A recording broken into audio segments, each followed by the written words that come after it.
セガサターンシロ。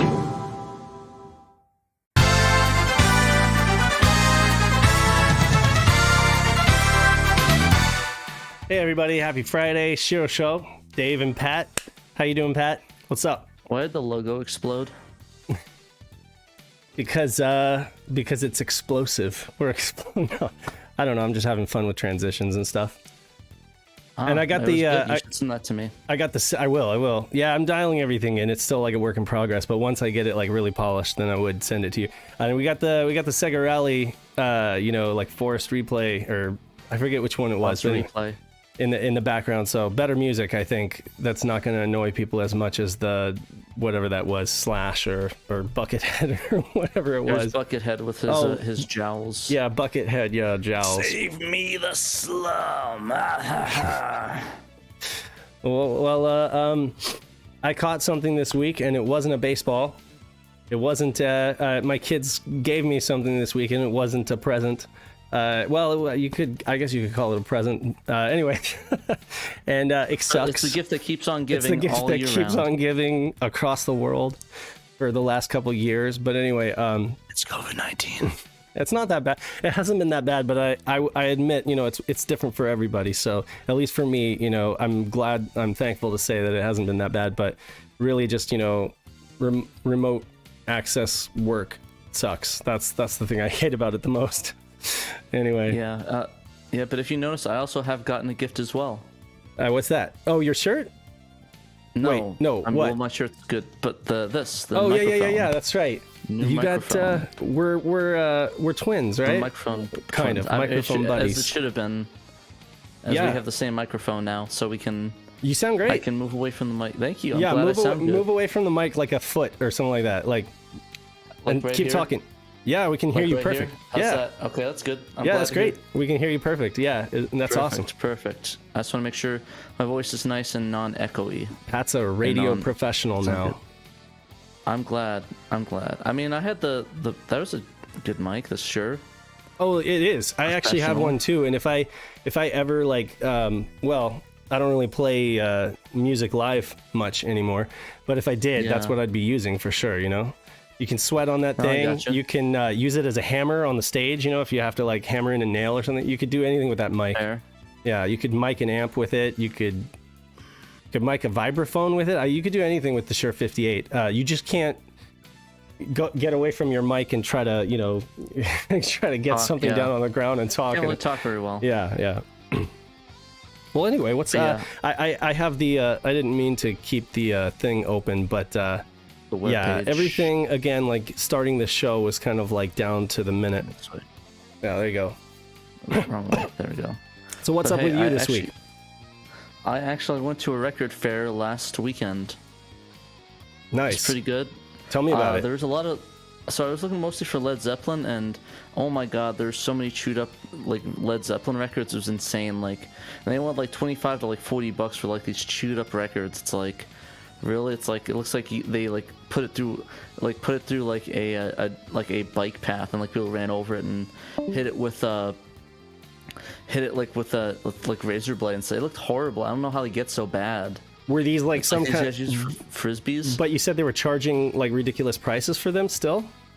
Yeah, it's ridiculous. The record stuff is crazy. It's like, I think it's mostly because like there's no like really good analog pressings of those. If you want analog pressings, you have to get the old stuff. Right. Yeah. And like everything was just like all messed up. So I got a copy. I thought was a good version of House of the Holy. Yeah. It's like Robert Ludwig press, but like it was all chewed up and like it skipped, and like the first half of it was just skipping. And Yeah. the thing is that I have a very good tracking needle, so I was a bit miffed about that. But Yeah. I did get something really good. I got well, my record's broke now.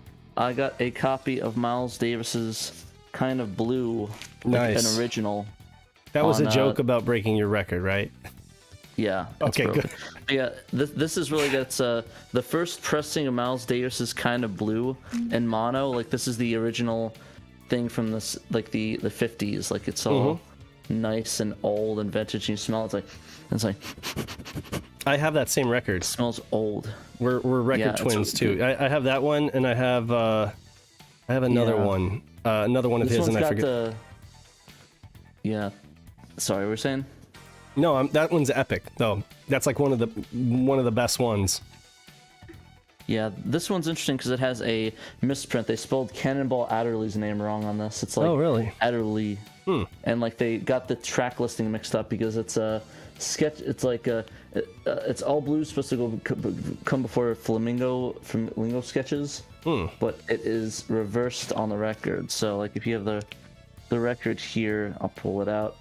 Okay, I'm gonna check mine. I'm gonna check mine when we get done here, and I'm gonna see if I have the same print. Yeah, because this one's all blue, then flamenco sketches on the interesting on the record itself. But this one is it's in a bit rough shape. I would say it's like probably very good or a good plus. There's a lot of scratches and stuff on it, but it does sound really good for what it is. Like the first side actually looks pretty decent, like all the grooves and stuff. So it sounds really really good. Mm-hmm. And I think it sounds like. It's kind of weird. I tried comparing it to my other mono copy. Because the thing about this record is that the original mono tapes from Kind of Blue got lost like years ago. So all the mono copies that get reprinted that were analog are all fold down. So that means they took the stereo record and tried to recreate the mono version using those two records. So they just fold it down to make it mono, but. Essentially, the way that it was recorded anyways is that it was recorded, they recorded the same sessions on both a, I'll put that down. It was recorded on both a, what's it called? Both a mono and a stereo recording head. Mm-hmm. So it recorded the exact same sessions except one's mono, one's stereo with different microphones placed. But it's, so essentially you could argue that the stereo version of that is mono and vice versa, but yeah, that sounds really good. I really like it. For some reason it sounds different for some reason compared to my original mono. I don't know what's different about it. I have to look into it, but I think it's an amazing album. And on top of that, actually, the record fair, I actually bought probably the most expensive record I ever bought in my life that actually is new. What's that? I bought a copy of Portrait of Jazz from a record company called ERC, Electric Recording Company, for about $595, I think. Like it was a $500 record or five. This is a new $500 record for Portraits of Jazz, and really? It's a mono copy of that. Wow. Yeah, it's by this like really prestige record company. They only pressed about 300 records of it. Mm-hmm. 300 copies of it. It's in mono with the original Autumn Leaves, which is that's the only mono track that wasn't lost because it's also a fold down of the stereo to mono. I got you. But yeah, like let me stop you right there because I know you're a huge fan of certain recordings in mono. So you're basically talking about where they actually recorded it in mono in the studio. And so you're trying to get a vinyl copy that retains that original recording from the studio, or was it stereo in the studio and then mixed down to mono? And in terms of the Portraits of Jazz or the Miles Davis one? Well, I guess I was referring to like older Beatles stuff that you've referred to before as being like you have to have a certain thing in mono.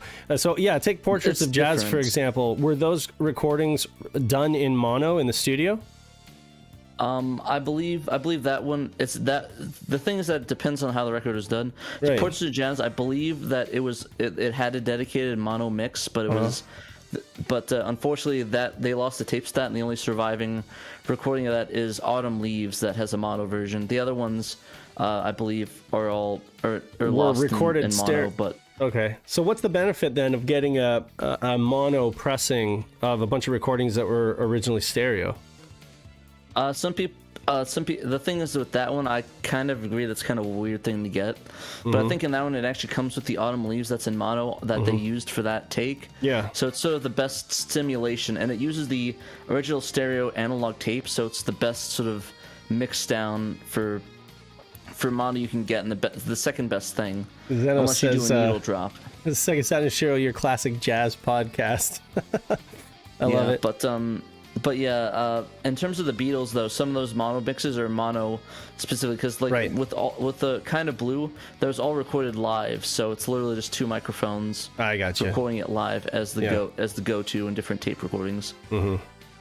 So it's interesting, and there's actually issues with the stereo version of that record because the stereo head that they recorded on was going a bit too fast. So the original stereo of Kind of Blue is actually a tad sharper than the original mono of that. But they fixed that in subsequent re-recording and subsequent releases with the analog tapes. They did fix that. So yeah, I'm impressed. You're a bigger music nerd than I am. When it comes to some of this, when it comes to some of this, really like you get really deep. I'll admit I have not, like I said, I'm just getting back into vinyl stuff, and I have to check my copy now of Kind of Blue and see if it's the same kind of misprinting or if it was a different issue.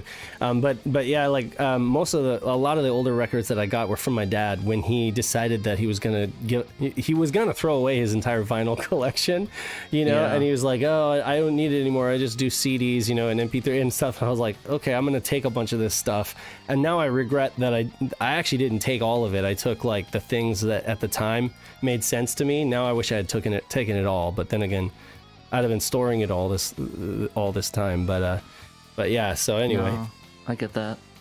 Yeah, my grandfather when he passed away, he had a bunch of vinyl stuff with jazz, but I wasn't into jazz at the time. So honestly, I don't know, like, because I basically said, yeah, just give it to Goodwill or whatever. But the thing is, I didn't know if it was rare or not, or because I didn't know any jazz musicians. But looking through there, I imagine back then I would know like a Miles Davis or a John Coltrane. So I don't think he had any of that. I think it was a lot of the sort of the beat off like the pop jazz groups. Right. 'Cause he used to be a jazz singer at a club years and years ago. But I don't know. Yeah, it was kind of weird. I don't know anymore though, because like that was years ago. It was like 17. Yeah. So I don't know what he had, what he didn't have. So for all I know, I could have probably gave away some of the rarest records and classical records of all time and just gave it to Goodwill and didn't take them. But I mean, to be fair, they're all chewed up in crap quality to begin with. So because it was in like a trailer all stacked up against the wall. It was all like a giant mess. So I couldn't really tell. They probably weren't in great shape. So in all honesty, it probably was pretty bad to begin with. Yeah. Well, so I was going to say, while we're on the topic of music, and I don't remember who, if it was, I think it was Young Money Squeeze who's saying he wanted me to do another one of those Saturn music podcasts. And I was thinking, I would really love to hear your picks, like, 20 tracks that you absolutely love Saturn music, I think that would be really rad. I think people would like to hear that. So, and you could Honestly, do I was thinking of... Yeah. What's that? I was thinking of doing one that's the idea that I want to do a unique one where it's like tracks on vinyl, like Saturn tracks on vinyl, and do music from that out of my collection. That would definitely be your style, staying true to, because you're huge into vinyl. So that would be rad. Not only would I listen to that, but I'd probably listen to it a couple times, to be honest with you. Yeah, so I will, and because the best part is I could do needle drops of it, so I would just needle drop it, and nice. I would just like play it on the cast with my turntable. That would be amazing. If you did it live, like needle drops, that would be even better. That would be like a old school radio show. That would be rad. Yeah, you should do it. The only caveat though is that I would so the thing I'd have to do is I'd have to run to the other room because my turntable's in the other room, so I would have to either run to the other room with it, or B, I bring my preamp out here and feed it into my line in, but I'd have to mix it so it's not too loud on that end because it directly in would probably overblown with the preamp, so I'd have to figure out a way to lower it in real time and adjust it. Yeah, that's my own caveat. But I wouldn't mind doing it, like get a table in here, put it like right there, get a records, and like film it too. Just be like, hey, just turntable, put it on there. That probably could be doable because like I would just put the turntable right there. I'd put the preamp on the table. I would feed the preamp into the computer, and then I would just run it like that. Yeah, Yeah, so would you guys be interested in something like that? 100%, absolutely. And in fact, I was just thinking you would do kind of like what I did, but now that you mentioned doing it your style, I'm even more interested, because that's just like, that's absolutely like would be your signature way of doing it, and I think that would be great. And I really want to hear like what tracks are your favorite too, and have you talk about them a little bit. You know, like what is it that you like about them, who composed them, that kind of stuff. I think that would be rad. I noticed that Peter, he told me his style tends to be a little bit more orchestral. He loves the stuff like the original Panzer Dragoon soundtrack. He loves that kind of stuff that's tends to be a little bit more on the orchestral side of things. Me, I really like the really digital chiptune kind of Saturn tracks. And then I know, well, with you, I know you love Castlevania, and I know you really dig the Resident Evil stuff. But I don't know what else you guys, what else you're into aside from like Sakura Wars and stuff, you know. So yeah, I'd love to know. Yeah, no, it'd be kind of cool, because that way I can like cue it up, like put it on the turntable, cue it up in my headphones, and then hit the play button and mute it, and just like play it live on the show. Yeah, absolutely. Be down for like 100% Sonic DJ session for like 3 hours or something. I honestly, that'd be kind of fun. Like do like a DJ set, but I don't have like I don't have the ability to do it fast. It'd have to be okay. Stop the record, flip it, talk while I'm doing it, put it on, hit the play button, and then sit back. Huh? You get 2 turntables. I don't have $1,200. I don't have like another two turntables and a microphone. 2 Techniques. Yeah, man. Bottles and cans. No? Okay. Yeah, no, I don't have that kind of money to drop on another Techniques turntable. That stuff's expensive. Those things are expensive. I actually had one and I sold it because it wouldn't fit into my like I had the whole like DJ style turntable, and I'm sorry, it was a Stanton. It was a Stanton, and it was DJ style. It had like the really like big compressible like rubber feet that like made it so it wouldn't skip, and it was amazing. But then when I moved into, you know, when I got married and we had like the entertainment center, it was like it wouldn't fit there. So I just got this like tiny little square. What is it? The Audio Technica one. It's like this tiny little square, you know, and I love it. It doesn't sound as good as the Stanton, but you could get a different needle for it that would make it sound better. But yeah, it's got a built-in preamp. So the Stanton didn't have a preamp, but you know, the preamp that I had for it made it sound really, really good. But anyway, let's talk about Sega Saturn a little bit. Talk about the passion. What do you think? Also, I know what Showmaster says. Beck was good, damn it. I like Beck. Oh, yeah, no, I like Beck. The only reason I know about Beck is because it came packed in with Windows XP. Oh, really? Yeah, that's right. That's funny. But Sea Change is probably my favorite album of all time, so. So, what came packed with Windows 98? Because I know Windows 95 was like Eddie Brickell and something else. That was Brinkle. Weezer was one of them. Weezer and Eddie Brickell was Windows 95. Oh yeah, because they had Buddy Holly on there, right? The music video for that. Yeah, music video for Buddy Holly. Can't remember what Windows 98 was. It was Bono. No, I don't know. Was it 98 degrees? No, I'm just kidding. I have that on a Pokemon soundtrack.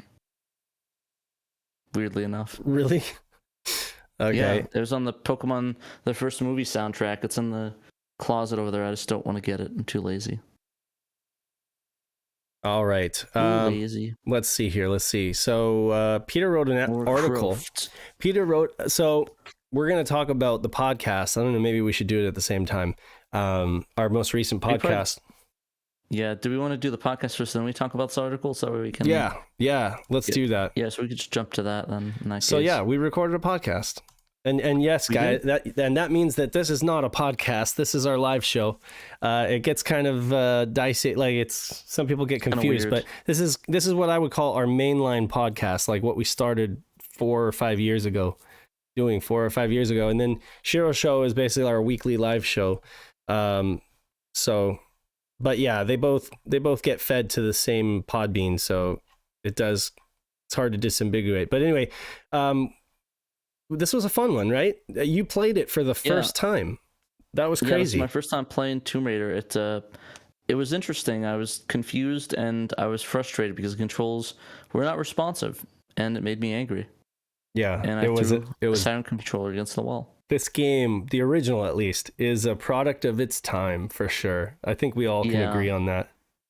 I didn't really expect it for what it did though. It was kind of fun. Yeah, Like I enjoyed it. yeah. I was bad at it, but I enjoyed it. I highly recommend, even if you guys true. aren't like Tomb Raider fans, that you go listen to this podcast, because for me, and I mean, you know, I love all these guys, all my SHIRO brothers. This was a fun podcast to listen to just because of how funny it was and how, you know, we were all joking about Tomb Raider, this and that. And it was just a fun podcast to record and a fun one to listen to. So I recommend you guys check it out. But Peter also talks about the nude code on there. He actually unveils it on the podcast. So he unveiled it. If you guys want the Tomb Raider nude code, Nude Raider, just listen to the podcast and you can unlock it for the Saturn.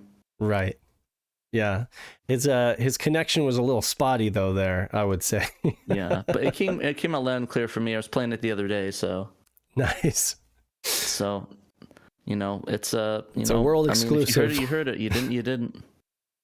Yeah, so we talked about, and you even covered Lupin the Third, Pyramid no Kenja, the Sage of the Pyramid game, which I have yet to play. I kind of had to drop out for that portion of the podcast, and it's just as well because I haven't played it yet.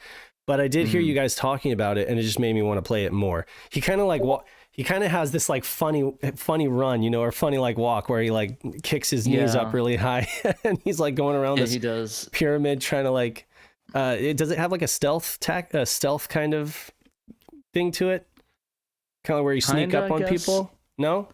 I don't know. I mean, you can kind of sneak up on them from behind. It's not like a stealth thing, but that's not the point. Yeah, I do like his walk because it's kind of like it matches like his anime run cycle. Yeah, that's what I noticed. In the anime, they did a good time. It was pretty. Yeah. It was really good though. I recommend playing that if you haven't. It's I thought it was better than Tomb Raider, but that's just my opinion. I love Lupin the Third. It's probably one of my favorite anime of all time, next to Detective Conan. So go play that one. It's pretty fun. I enjoyed it a lot. Before you drop the topic of the Tomb Raider podcast, I brought up the idea of having like a technical podcast where you would like play through the game and like explain the technical aspects of how the Saturn makes it all work. That might be a little bit above our heads, to be honest. Like if you could find people willing to do that or to explain that, who could, well, if you could find it in any community, we would be able to find it here. So I just wanted to put that idea out there. Well, one idea is, maybe the guys from Sega Extreme could get together and do like a podcast. Like several guys from the Sega Extreme community could get together and do like a really, really technical podcast like that. Because you guys would definitely be able to speak to that stuff, probably more than we would. But I mean, that's a good idea. You know, I'm sure there's a bunch of people out there who would be interested. But yeah, Tomb Raider, anyway, it was a game that really defined that generation. It was a game that I think it pushed 3D adventure games. It definitely, it's impossible to imagine a game like what's the really big Naughty Dog one that's escaping me right now? Uncharted. Drake's right. It's kind of impossible to see Uncharted being a thing like without this as a precursor, because I feel like it informs so much game design, to come, in terms of like 3D platforming and adventure and stuff like that. But yeah, so cool game. Definitely, if you're playing it for the first time, Nick recommended playing the PS2 like anniversary edition, which is probably a good idea. Those legend controls I think are quite a bit. The leg controls. Yeah. Easier to get, and they add a bunch of stuff, like the wall running and everything like that. It adds a lot, so it makes it a little bit more like Prince of Persia ish, that kind of Sands of Time kind. Yeah, in a good way. I meant like in a good version of Prince of Persia, because Sands of Time. Like Sands of Time. Oh no, let's agree to disagree. I still like the OG Prince of Persia. I really like Prince of Persia a lot. I'm just messing. Yeah. Also, watch out because apparently you have notifications going off on the stream. I do, and I haven't before, so I'm not exactly sure why that's happening. I just turn off the Discord stuff. It should be good. Yeah, where do I do that? It's Because just in the settings, and it's like coming, under notifications. Is it the Windows audio ducking thing, or I don't know? Why is this happening now? Yeah, it's like under notifications, and then I just under turn all the sounds under off. Discord. Yeah. Okay, I believe he said notifications. I don't know what he meant yeah, by. Yeah. Okay, so it must have been something under Discord. Let's see, notifications. Yeah. Say enable desktop notifications. Okay. And it's like the settings. And it's like a bunch of volume stuff. Got it's it. like on the bottom, like the sound I effects. see. And just turn all those off. I see. Yes. Turn all of it off. Yeah, that's what I do. Okay, guys, I'm doing it right now. Right on air. Oh, we see, because we missing Pat here. Oh, that's right. I'm a notification window. You are the notification window. There you go. Yeah, Discord's kind of dumb. I kind of route it through I route it through that's the digital sound mixer thing. So that way, I put it so all the notifications for that all go through the sound mixer. And well, I just turn off the Discord. Usually if you have streamer mode enabled, it doesn't do that. I don't know why it doesn't do that. Yeah. It's never done that. It's never done that on a previous stream for me. So I don't know what I did that changed everything, but I'm gonna have to look into that because, like I said, look it up, look it in. It's never done. Yeah, it's never done that before. So anyway, so good. Where were we? Let's see here. Yeah, so we're talking about Tomb Raider. Talking about the really Tomb Raider cast, fun cast. Go listen to it, check it out. Whether you like the game or not, yes, I think there's something to enjoy there. Still do podcasts, so we still do podcasts. Now. Yeah, we just it's hard to stay regular with them. Before it was like our primary focus, and I think that was before Peter was in school. It was like we'd all just hammer out a new podcast every month, kind of consistently, and then everybody got busy. COVID happened. Pat and I started doing the weekly stream. We've been putting our eggs in a lot of different baskets, and I would say that that's probably part of it. But we love the mainline podcast, and it's our opportunity to talk about individual games in more length and kind of give them the space that they deserve. So we're not going to stop doing that. It's just hopefully we'll ramp it up as we're able to. But at the same time, Peter, he wrote I always love it when he does find the time to write articles, because I've gushed about it before, and I love Peter's articles. They've always got some humor thrown in there. A lot of I learned things that I didn't know about games by reading Peter's articles, because he just really gets into the minutia of these games. And he talks about Tomb Raider's house, with screenshots and tiny little captions. Mostly color commentary, but little things here and there that you might not know about the game. And he kept putting like these immature little captions, like where he'd show Laura's ass, or he'd show yeah, it's like okay. Wait a second, how did this juvenile pig get into this article? So he's always doing, nod, wink, wink. Got the Raptors there, and it's just a bunch of silly articles. Hey, look, it's Mr. Bones. Wow, get boned, Dave. Yeah, you got the get boned.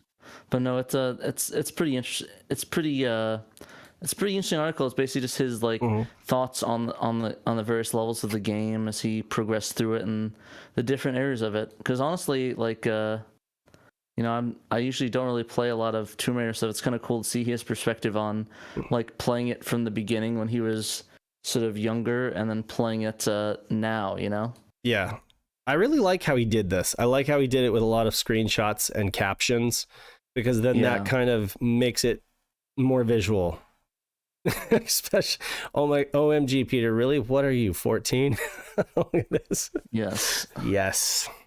But I mean, I think I kind of like it, sort of captures what we thought younger, and when this was the peak of people growing up and playing this as a young adolescent. What we're but we're not really, we don't. It's mostly just joking in nature. So this looks it's just all sort of fun and games. This character model looks a lot better on the Saturn. It's thicker. Please stop. than on the PlayStation. Stop. No, but seriously, yeah, we were all a little, I think, immature when this game came out. Yeah. But oh, what was I gonna say? Completely lost it. Never mind.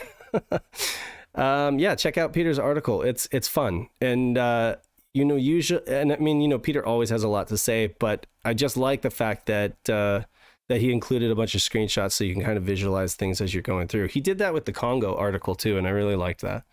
But yeah, so I don't want to spoil it. You guys should definitely go check it out. It's probably like a 15-minute read. Well worth it. It's really good though, and it really gives a good perspective on Tomb Raider from somebody that played it now versus then, and I really appreciate that. You can read it in the bathroom.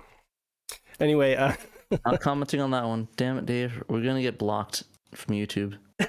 it says this is not for kids. It says this video is not for kids. It's NSFW, NSWF. So, layer section. I'm sorry, I had to kind of redact. At first, when I was like reading through this, and I was like, I saw this post and it said layer section and galactic attack, Saturn tribute. The first thing I thought was, okay, well, the last Saturn tribute is, sorry, I have to rewind because people who are listening are gonna be like, what the hell is Dave talking about now? Our next article is on layer section coming to multiple platforms from City Connection, same company who did the Cotton stuff, the Cotton and Guardian Force tribute and a bunch of stuff. So essentially, I assume it's the same deal. It's like now that they've got this emulator situation going on, they can just, throw whatever Saturn shmup on there and, I suppose mess around with the settings to try to mitigate lag, and then slap it in a box and limit it run or whatever. But essentially, when I was reading this, I was like, okay, so is it both games, layer section 1 and layer section 2? That's what I really hope for, because with Cotton, you had Cotton and you had Guardian Force, so it was kind of like a 2-in-1 package. That would really, I think, give it a better value, because if it's just the first game, no offense to the game, it's excellent, but it's not that expensive of a game if you buy the Japanese version, so you could just actually buy the Saturn version.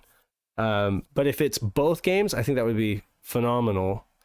Yeah, that's what's confusing, because it says layer section galactic attack, but isn't that's the same galactic game attack the name for layer section? Yeah, that's what I'm confused about. Right, so Knight was telling me the way he read it, or at least he thought one possibility is that it could just be it's going to release in Japan or over in Asia like as layer section, and it'll release in the US as galactic attack. I don't know why there's an and in there. It should just say or like slash. That's nothing I can think of. Anyway, yeah. You were going to say, Knight? Yeah, I didn't mean it like that. I was saying it's going to be one package, and you as the user could pick which version you want. Yeah, but what's the point? That makes sense. Just so you have a different title screen, you're saying? Like you pretty much, yeah, exactly. There I can't think of it, but there are a couple games that act like that. Okay, fine. I mean, I get that, but like there's really no difference to the game other than that title screen, and maybe the difficulty might be I can't speak to that. I don't know.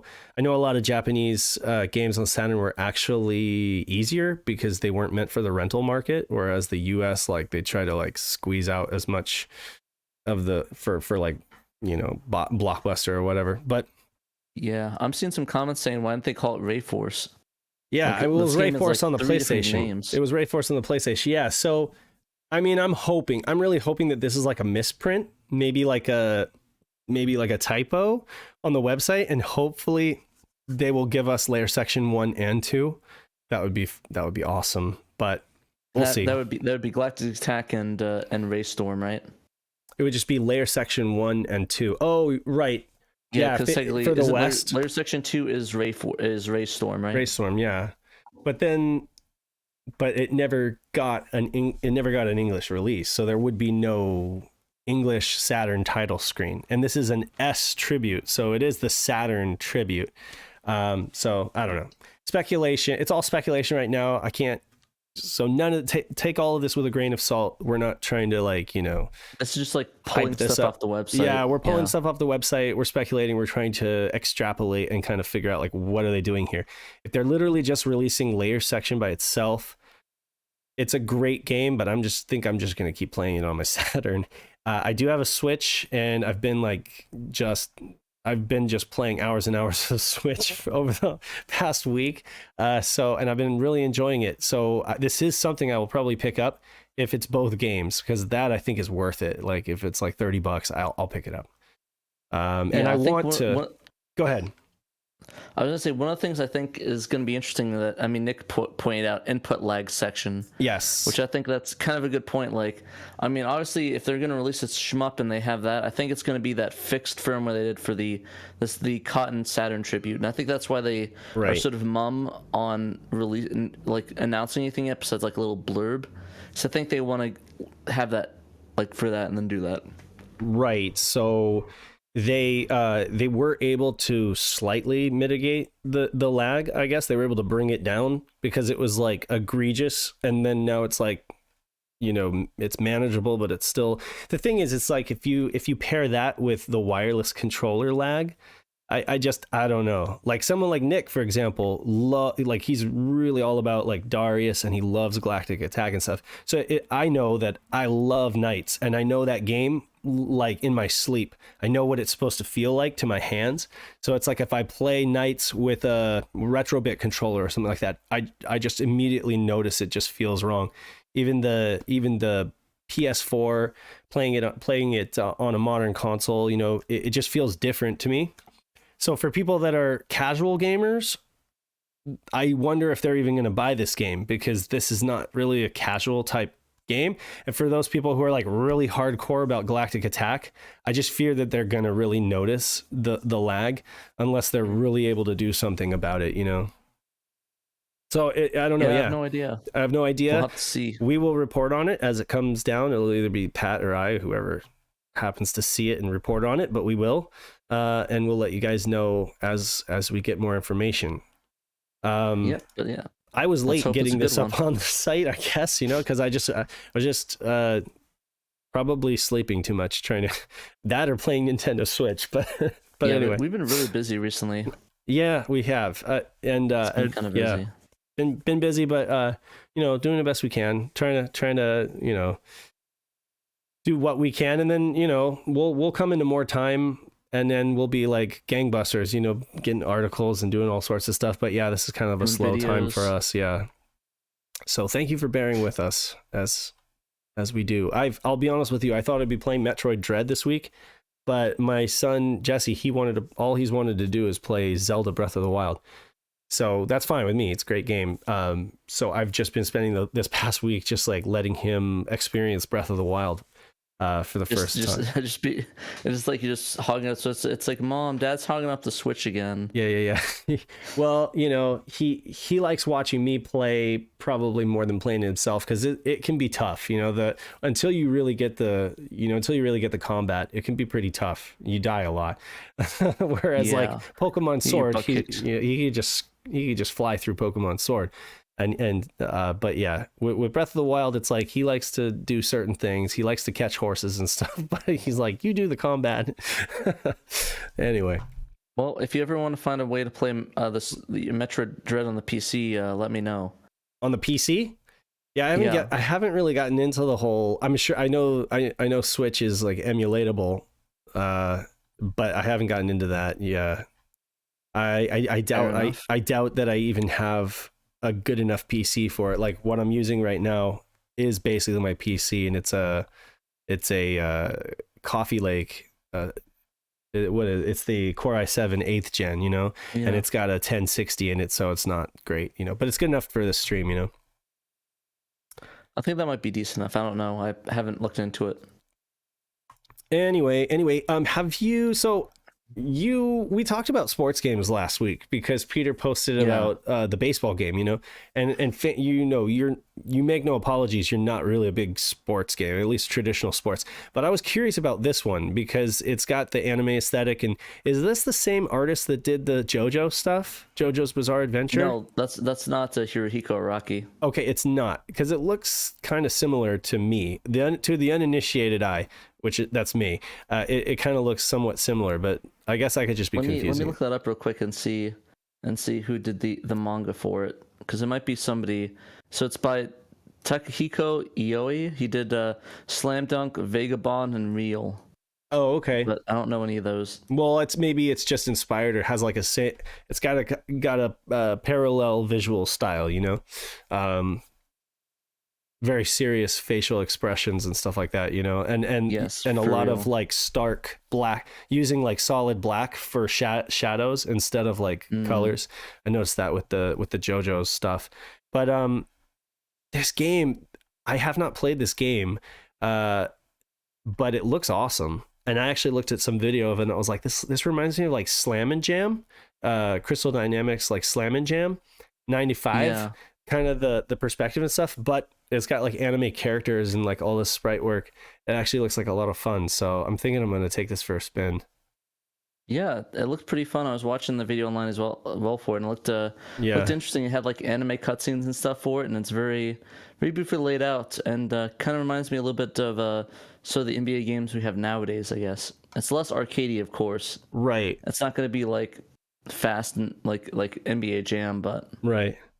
I like the fact that this is like a high school gymnasium, and you've got in the background there, you've got like the stage where you'd have like an assembly, like a school assembly. yeah, You know, I remember those in high school where, you know, we would elect the class president or something like that, and I played in had a mine band. I had mine in the basketball court as well. Weirdly Did you? enough. Yeah.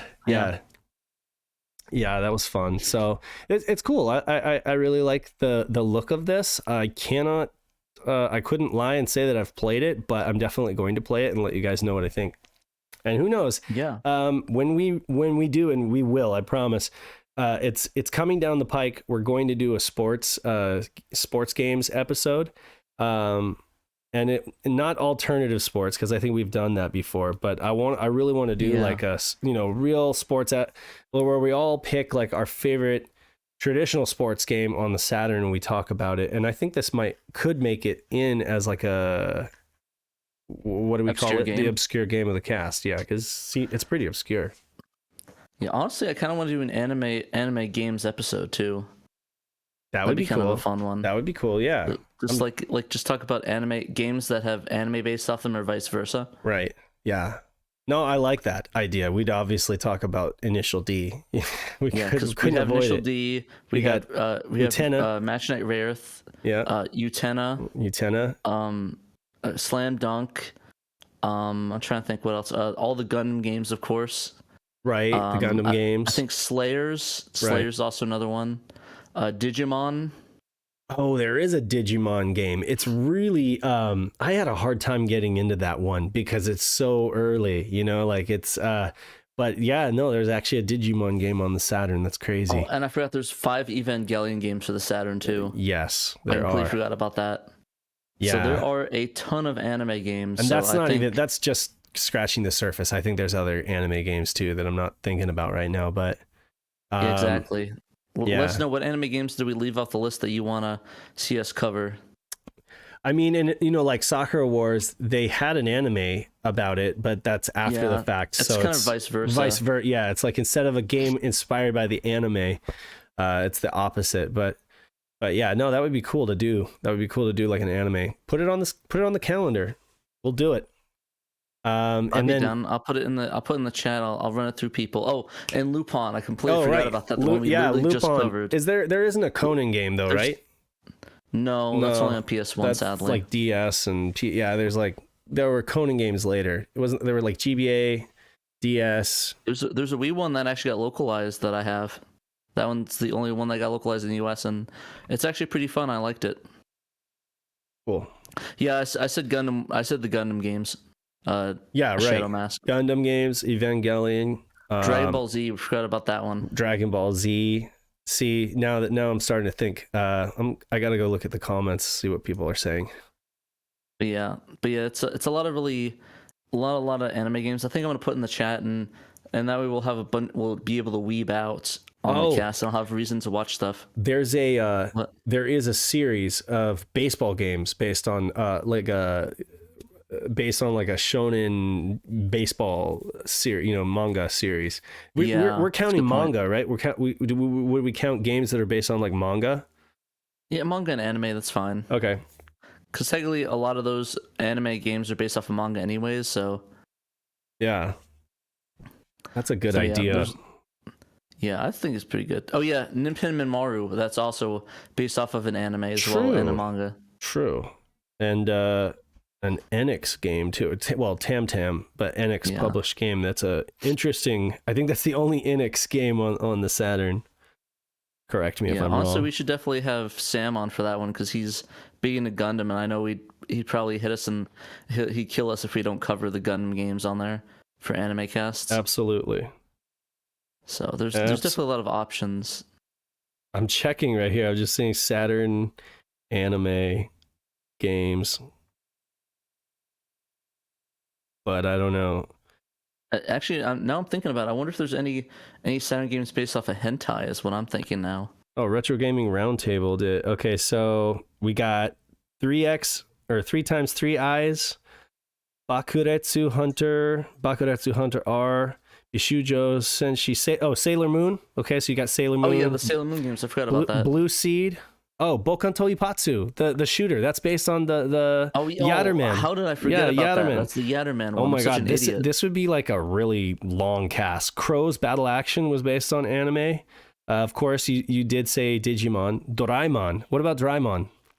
I don't know Doraemon. You don't know Doraemon. That's Doraemon. I forgot about that. Yeah, Doraemon. I forgot that they had games on there. Doraemon. I call it Doraemon, but anyway, Dragon Ball Z. Let's see, Elf Okaru Monotachi. I don't know that one. Gaku no Kowai Uasa. I don't know that one either. Yeah, there's a lot of Hokuto no Ken. bizarre ones. Hokuto no Ken. You know that one? Oh no, that's not Fist of the North Star, is it? No, that's not Fist of the North Star. Initial D. Let's see here. You said that one. Let's see here. Lupin, all the Lupin games. Macross. Oh yeah, Macross. I forgot about that. AKA Robotech. If you liked getting screwed by Harmony Gold. Metal Fighter. A lot of people have. Metal Fighter Miku and Ninpin Manmaru, like you said. Yeah, Ninku. Ninku, that's the game with it's like hand-drawn. It's like a fighting game, like with hand-drawn graphics. Oh. That one looks pretty cool. Check that out. Ninku. Ninku Tsuyokina Yatsura no Daigekitotsu. Let me see here. SD Gundam, of course, we mentioned. So many Evangelion games. Utena, Slam Dunk. There's SD Gundams on there? SD Gundam G Century S. I thought it was only the 3 Gundam games, the Momosu Gundam ones where there's an SD Gundam drive around. Yeah, no. Slam Dunk, Slayer's Royal. Yeah, you mentioned Slayer. There's 2. Super Robot Tyson. Super Robot Tyson. Oh, yeah. Does Super Robot Wars count? Because I don't know if that counts. Does it not? There's 2 of those here. I don't know. Maybe not. I mean, I count. The thing is that it's not technically based off an anime. It has anime characters that are in it, so that's why I'm confused. The problem is, like, some of these games are not games. Some of these like that's what I noticed with what's the one we just covered? Lupin. Like those other games, like the one that Peter played. I think those were just kind of like I think it was just like media relating to the game rather than, or media related to the franchise and the series rather than an actual game, which is why the pyramid game is really like the game to play if you're going to play a Lupin game. Because man, there's a lot of Tenchi Muyo, like 5 Tenchi Muyo titles. Yeah, and then a bunch of other stuff that kind of is borderline, but not really. Yeah, so we wouldn't say Tokimeki more. Yeah. There's a bunch of stuff. There's a lot of anime games, and we'd probably have to do multiple parts. We would have to. We would really have to boil it down to like the best like 10. Or I don't know, if we really want to be able to talk about individual games, we'd have to probably do like 5. Have to like the best of the top 5 anime games on Saturn. Maybe each of us just pick our favorite and run with that. And I'm gonna go initial D. Kind of fun. You'd be able to do Initial D. I would do Mansion Knight Ray Earth, unless the other guys want that one. In that case, I'll pick another one because, like, I can name a bunch off the top of my head. The Lupin one, and the Magic Knight Rayearth, the Gundam ones. Yeah. Speaking of anime, have you played those Dark Hunter games? I have not. I don't even know anything about them. Check them out. They're completely in English. So what they are is they're English training games. So the game is completely in English, and they're for Japanese people to learn English, right? But it's basically like watching an anime, you know? And Interesting. Yeah, so check out Dark Hunter. I think you will be interested in those. And I mean, you can just pop them on your ODE. I'll check it out. I'd be down. I'd be down to play that a lot. I want to play the games that are good. And then But also, no, being eclectic in terms of game genres, I love, traditional sports games as well. And there's quite a few on the Saturn that I think are worth people's time, worth playing. So I'd love to do a sports cast as well, and have be able to, maybe you can pick something like this, something that's anime. Something good. But there's actually one thing I did want to talk to you about before we headed out. There's kind of an interesting debate we had, and I'd like to hear your voice on this. So, okay. They announced that I guess they just recently announced the Tokimeki Memorial fan translation on the SNES. Yeah. Heartthrob. And I guess they decided to localize the name of it and just name it Heartthrob Memorial. And give it a subtitle. And the thing about it is that I'm conflicted on it because I get why they changed it, but also like it also changes the weird, like it's like one of those things where they can and can't, because it's a name that everybody knows. Like if you say Tokimeki Memorial, you know exactly what you're talking about. If you say Heartthrob Memorial, you're not sure. That could be anything, you know. So you want to know? Oh, sorry. I guess my thing is I just want to know like where people lie, where it's like, would you rather have a name that's more noticeable, or do you want that localized name? Because I think, in my opinion, at least to avoid confusion, I would have just rather have it keep as Tokimeki Memorial and refer it to that. Not because I'm a weeb. This isn't like a you should call it Boku no Pico Academia because it's what its original title is. No, it's because that's what people know it as. Like My Hero Academia, you know exactly what that is, but you say Boku no Hero Academia, no one knows what you're talking about. Because it's like, what is that? And it's like, oh, that's the Japanese name for it, and it's like a whole thing. I would just like to point out that you called it Boku no Pico Academia. Did I say Boku no Pico Academia? Yes, you did. Wow. All right, Boku no Hero Academia. I'm sorry. Okay. Boku no Hero Academia. Sorry, that was a joke I used to say. Back on topic, I have absolutely no idea what Tokimeki Memorial is, but I'm pretty sure, based on the title, that Heartthrob Memorial is some form of visual novel. Yeah, it is. The thing is that it's just the name of the fandom that's inside of that knows about the game. They're going to keep calling it Tokimeki Memorial because that's what it's called for the people that know the game series. And my thing is, like, I don't really...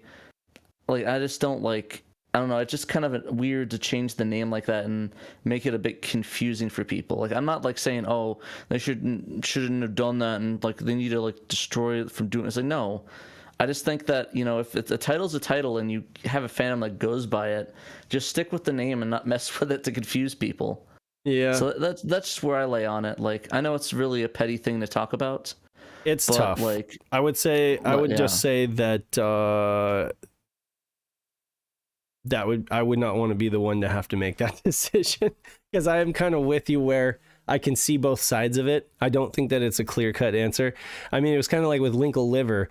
Some people were saying, "Oh, when they translated it, they should have made it Wrinkle River," because it's like everyone knows that it was just a mistranslation. And I was like, yeah, but I mean, they kept it that way on the title screen, so it'd be really weird if the manual said Wrinkle River, but then the title screen said Linkle Liver. I was just like, leave it, I don't know. I guess I would probably go Tokimeki Memorial, because like you said, in the collective conscious, people know that. I think most people know that. And but if you are committed to like localizing the entire thing, and that's, you're going to make that a priority, then you probably have to localize the title as well. I don't know. It doesn't make sense to me to stop the translation at the title screen. What do you mean? I mean, like, if you translated all the text in the game to make it make sense, Why would you stop at the title screen? and you have this long, awkward visual novel style title for the name of the game, only the weeb fandom is going to know to play the game, because what the heck is Tokimeki? Right. Well, that's just the thing. That's just the name of the game. I mean, we also know some Japanese, and the thing is, I'm not saying get rid of the subtitle. You can keep the whatever you want with the subtitle, just like Tokimeki Memorial, just because that's the name of the game series. Like Sakura Wars, I could see that because it's Sakura Wars, or like it's like Yu Yu Hakusho. Like, you're not gonna call it Poltergeist Reporters. It's Yu Yu Hakusho, and people have changed it to the Poltergeist Reporters, but it's just straight up Yu Yu Hakusho or something of that nature, because there's a bunch of shows that have the Japanese name in it still, like Tenchi Muyo, Yu Yu Hakusho. It's there in the title, right? But yeah. So if it's short enough and it's a character's name, it kind of makes some form of sense to keep it as a form of branding, because they have trademarks and logos associated with the romanization of it. But Symphony is Symphony of the Night North America for good reason. Yeah, because that's what the name, and that's the name that everyone knows it by. So I'm not going to call it Nocturne in the Moonlight every time I say it. I'm going to say Symphony because everybody knows that. Like so, my logic isn't like it's the original artist's intention. That's not even like in my consideration. It's just like what people know it by. Like if it's artist's intention, I'd want to call it Nocturne in the Moonlight, but that's dumb because that's not what people know it by. It's known as Tokimeki, known as Symphony of the Night, straight up. So like when you say Symphony of the Night, there's no confusion. You know you're talking about the Castlevania after Rondo of Blood that was on the PlayStation and Saturn. When you say Heartthrob Memorial, you don't know which one what they're even talking about or what game it is unless you know the context of. Maybe we should just like if it catches on. Yeah. They're like, if anybody asks you, do you know Heartthrob on Sega Saturn, then everybody's fucking asks you, what the hell are you talking about? But if you ask, do you know Tokimeki on Saturn, you might get a straight answer. Why don't you just do a poll? Yeah. Put up a poll and see what people say, That's what I would do. Yeah. Oh, yeah. No, I'm not saying that few people would try the patch. I'm just saying that I think people would still play the patch. I'm just saying just for confusion's sake and just to keep with what everyone knows, because like all the videos on Tokimeki, it's not Heartthrob Academy, it's Tokimeki Memorial. Like that's what they're calling it. Like, and honestly, I should do a poll on that. I think that'd be a good idea. I know it's sort of ranty, and it's like a who friggin' cares, Patrick. It's just something that like it just to me it's kind of like but I'm not saying he needs to retract it and play it in Japanese and just stop doing it. No, just like I don't know. It's just a dumb little nitpick. Like if he's dead silent, it's fine. I'm not gonna cry about it. So the thing is, I could figure out what the game's about from the English title. Yeah. But I have no idea what a Tokimeki Memorial is supposed to be outside of that. And the argument in that direction is essentially people that already know about the game are going to be able to know about the game, which feels basically circular. If the goal is to get more people to play it in English, you should have something approaching an English understanding based off of the title. What web page only has like the plain text of the title? Which web page doesn't always have like a thumbnail? And if you see that thumbnail, you immediately know, it has this weird Japanese name and there's a lot of anime girls, so it's probably a visual novel. Nobody's not gonna know what it is. Except for the people that aren't seeing it on a webpage. If people are just talking about it, like on Discord in a forum or something, and they're just mentioning Tokimeki Memorial, they're not going to know what it is unless they put in the extra effort to search for it. Or if you're just on like ROM hacking and all you're seeing is a list of titles, and you're scrolling through and you see Tokimeki, I don't know what it is. I'm going to keep going. There's a Dracula. At least looks kind of close to Symphony of the Night. Let me look at that. Well, I honestly, guys, we will have to continue this conversation in our Discord. Or are you streaming a game, Pat? Yeah, I'm gonna play something. You gonna play something? Okay, you guys can argue about this during Pat's stream because I gotta roll credits and bounce. Yeah, but- well, let's do the Patreon guys first before you go. yeah, out there. let's thank our Sweet, patrons. Put a pin in it. Keep that thought, because you guys can talk about it during Pat's stream, and I promise I won't end the stream this time prematurely. This conversation is not over. If you guys want to hear me rant and argue, because honestly, I kind of respect Danthrax's opinion on it, Right. but I don't. I'm just joking. I'm only kidding. Okay, I respect his fair enough. Opinion. I would like to hear what he says though, and like, you know, maybe like I said, it's not even like it's a correct thing. Like if it's like, what the heck is going on? It's not showing the pledges. Okay, sorry. It's Discord is Patreon's acting weird. Give me like one. Okay, there we go. All right. So, anyways, before we rant on about names and stuff, like I said, we'll continue. So, Dan, it's going to be an argument. So before we go, we'd like to thank our Patreon subscribers, Emerald Nova, Johannes Fetz, Blue Moon 95, Derek, aka A-Team, Momphis, Newt Rageous, thank you again, Mr. Newt, Tanuki Trev, and Youngmei Sawee.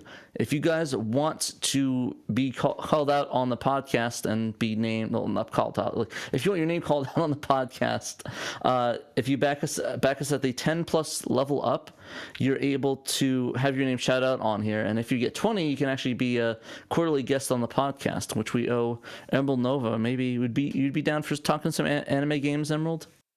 I mean, do? I don't know anything. Like, I'm not even close to weeaboo enough to even consider myself a weeaboo, let alone know anything about anime games. Right. I think the only anime game I've actually tried on Saturn would be Girlfriend of Steel on PC.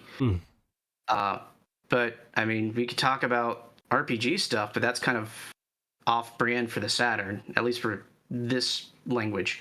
We'll figure something out. We'll figure something out. We'll get you on. Solid 5-hour stream of TS lore. I'm down for that. Gotcha. I'll get some more caffeinated beverages for that.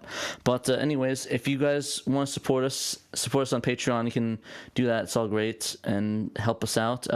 If you want to support us financially but don't want to back us on Patreon, you can check us out on our Threadless store, Sega Saturn SHIRO. We have some awesome shirts. Dave's made some amazing designs. Those are great, and those help us out a lot, especially with the hosting cost. And of course, and if you can't support us financially, you can also like, subscribe, comment, give us likes. There's only 15 likes and 21 of you, so let's get those likes up, please, or like that a lot. Thank you. I get it. But anyways, like, subscribe, ring the bell, be notified of all the streams, and yeah, and of course, give us good reviews on anything that we have our podcast on. So we'd really appreciate that. Thank you.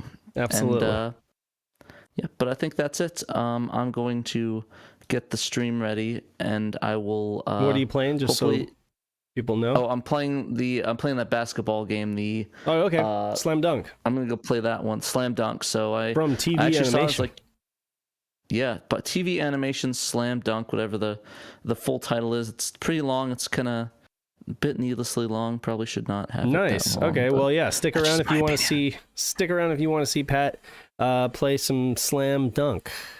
And then rant, of course. And rant I gotta about the title. There's going to be some rantings on names. It's going to be whole debate, but it's going to be fun. It's not going to be any hatred, It's going to be all fun and games, respecting opinions. Of course, everyone's opinions are important, and no one shall be shamed unless I decide to shame you for it. So, right. And then you're just that never happens online or in these communities. And until next time. Shaming. The SaturnDave and TraynoCo reminding you to play your Sega Saturn, and peace out. Play the Saturn, please. Yes.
What do you mean? That's not a. Hey guys, Literally, the entire translation community is employed. uh-oh, we're getting Sorry, exploded. Trayno, go ahead and introduce the stream. Sorry. Yeah. Hello guys, sorry, welcome to the stream. We are doing From TV's Animation Slam Dunk I Love Basketball. Oh, is this, oh god, is this glitching for anybody or is that just me? No, that's definitely not right. What is going on? It looks fine for me. Let me go It's fix on that, but yeah, I will address your point that you made in the chat that honestly I was just joking. I just want to let her know that somebody was working on it. It wasn't really a call out per se. I just wanted to let the person know. So basically, I guess basically I just want to like I said, I saw a post where someone was saying, "Oh, I really want to play Baroque," and I tagged Emerald in it because I thought it was like, "Oh, he's doing that," so I thought it was just to let him know. It wasn't really a call out, but hopefully you don't think that. I'm sorry. I love you. Here's what's gonna happen is I'm gonna take a short nap after this stream, and then I'm gonna start poop socking, inserting the rest of the item text because I think I'm like halfway done or something. What's And poop then, socking? So it's when you don't leave your chair and you have some form of Let's colossus let's not talk underneath about that on the stream. Okay, I guess this What did I walk into? poop socking apparently. I've never heard that term before, but I know the term Klabusterbeeren, which might. I've heard be of other related. nasty things to do with socks, but not that. I need to teach Pat the term Klabusterbeeren off stream. Okay, I think my capture code said Anyway, I've got like half a work. Costco crate of Coke Zero in my fridge, so I can attempt to stream tonight the last bit of the item text insert, and hopefully none of the new font codes break the actual dialogue, which I've not had chance to insert stuff into yet. Well, the standard answer for anybody asking when can I play this and that, when is it gonna be translated, Okay. is it can be shit in your head. Like, are you? Okay, we're going live. Oh, sorry. Warn me, Pat. I did. That was your warning. All right, guys. Sorry, we're back. Sorry about that. My OBS decided that it didn't want to run. I don't know why. It just like, no, I don't want to play games. No, and just crashed completely. So, sorry about that. Are you using Elgato? I am. Well, I mean, that's what you get. I know. I just want to jump out a window. I honestly do. See, your RGB shift signal is also shifted to the left. I think mine is shifted to the right. I don't know why RGB does that. RGB is like, yeah. But today's been fun. Alright, hopefully you can see the screen now. Is the screen visible for everyone? Or do you decide to not show the screen? There we go.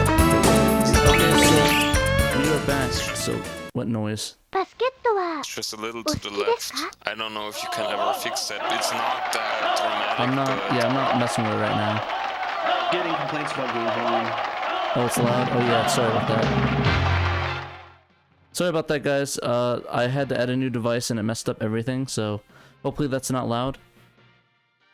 Sorry about that. So to go back to the original point that I think everyone in chat is still on the headspace of because they couldn't hear anything that we've been talking about for the last 5 minutes. Slam Dunk is a good name to have in English. Whatever you said earlier, I have no idea what you said earlier. That would be a terrible. What are you talking about? It's called Slam Dunk. Oh, okay, then good. Because I remember hearing something completely different earlier when you were talking about the game. The full title is like From TV Animation Slam Dunk I Love Basketball. That's the full name of the game. Yeah, you realize how that like reads like a light novel? Yeah, I know. That's why I don't think it's a good title, and that's why I call it Slam Dunk I Love Basketball. It's true, but also Heartthrob Memorial is a really lame-ass title. Like it sounds like a real bad. I guess my point of that, the whole thing getting back to, is that it's just what people know it by. Like you're not gonna. It's like calling the Detective Conan Case Closed. Yeah, it's technically that's what they want and localized it to, but it doesn't mean what everyone knows it by. And I'd never call it the Case Closed. It's Detective Conan. Because people don't know what you're talking about. When you say Detective Conan, oh yeah, you're talking about that Japanese anime thing about that kid that became a detective after he got shrunk down. And that sort of was my argument. Is that what it's called in English? Yeah. Is that what it's called in English? Yeah, Case Closed is the... Yeah. Because in German it's Detective Conan. Yeah. Detective Conan. Like it's... Yeah. That you can get. So yeah. Things get localized for a reason, and while Detective Conan would be a fine name in English, you're arguing from the perspective of someone that's basically a weeaboo, that you're already familiar with the Japanese content, so you're going to be more familiar with the Japanese title and the Japanese original release. When it came out in America as Case Closed, people just accepted it as Case Closed. Another example I want to bring up is like Skies of Arcadia. Skies of Arcadia is a fine title. Eternal Arcadia probably works better in Japanese, but yeah, that's the real name, the name of it in Japan. Yeah, it's the name in Japan, but Skies of Arcadia better captures the game and better describes what you're getting into in English, which is why they localized it as such. The thing is that my argument wasn't about that. It was more just like what people know it by. So like what it's known as. How many people know it? That's the thing. Is the goal to service the people that already know the game and probably have already played it with a translation guide? I mean, that's kind of what my thing was. Is that it was meant for the fans of the games to play it. That's what I kind of made the assumption of. Or is the goal also to try to expand the audience, which is probably what it should be? I guess. But my thing is that this isn't 1990 anymore. We don't have to localize names because it doesn't look good in English. We can call it Tokimeki Memorial, like the was it that Japanese detective game, the Famicom Detective Club thing or whatever. Like we don't have to have like localized names for it, and it just gets confusing because if people don't know that, like, oh hey, I didn't know it got a translation because it had a name change. The same way with with Radergy, like that was a fine name. They changed that. I didn't know they got a fan translation because it's called Radio Allergy in America. So I did not know that, but I knew it as Radergy. And that's what it says in like all the Wikipedia. Are you gonna try to be like all official and replace Konami in like naming their game for the English market? Because that's not gonna happen. So no, you should just, I think you should just stick to the name it has, because you have like no authority to like give it an English name which it is gonna retain for all time to come. What happens if Konami does decide to translate it? And they name it something else, or they keep Tokimeki more, and that's sort of my worry with that, is that it's not going to retain that name, or it's going to be different or be confused. It's like the same with Layer Section, how it has 3 friggin' names, and it's like you don't know what is like. Is it Ray Force? Is it Galactic Attack? Is it Layer Section? Like I mean I get it. Like they want to get the name localized and make it localized, but I mean you don't have to for that, because it's just like one Japanese word, Tokimeki, which is like maybe 6 or 7 letters. I don't know. Like I don't know. It's just kind of weird. I don't know. It's a meaningless title to the people that aren't initiated. So it's the same thing. Like if you take any of the modern anime releases, half of them wanna be have these Kuwabara. garbage light novel titles, and if you try to say it in Japanese, it's going to be completely unintelligible to an American. But you can still have that awkward long title translated directly into English, and yeah, it's still a crappy title, but you'll at least understand what's going on. It's not like you're renaming it; you're literally just translating the name. I guess, but I mean, but they don't need. I mean, like, what does Heartthrob Memorial, like, how does that describe it any better than Tokimeki? Okay, because Tokimeki is not a word in English, and Heartthrob describes something related to romance. It's going to be a visual novel. Yeah. You get that? I mean, I do get what Emerald's saying. It's basically, if with that, someone who doesn't know what Tokimeki Memorial is, they're going to know, okay, they're gonna be like, okay, this is a dating sim. However, at the same time, it is a well-known franchise within like the import game community. I mean, I don't have a problem with them doing it, because at the same time, there's nothing stopping someone from just going in and making their own addendum patch that replaces the title screen back with the original one. Yeah, That's my thing. I don't see a point in getting all Can I dramatic not- and throwing a hissy Am I not? fit. Do I have to like hold a button to move? It's not easy, The heck? but yeah, I get what I'm not like, it's like, I don't see the point of getting all like basically upset over it when it's just like, okay, so just have someone else can step in and do an addendum patch.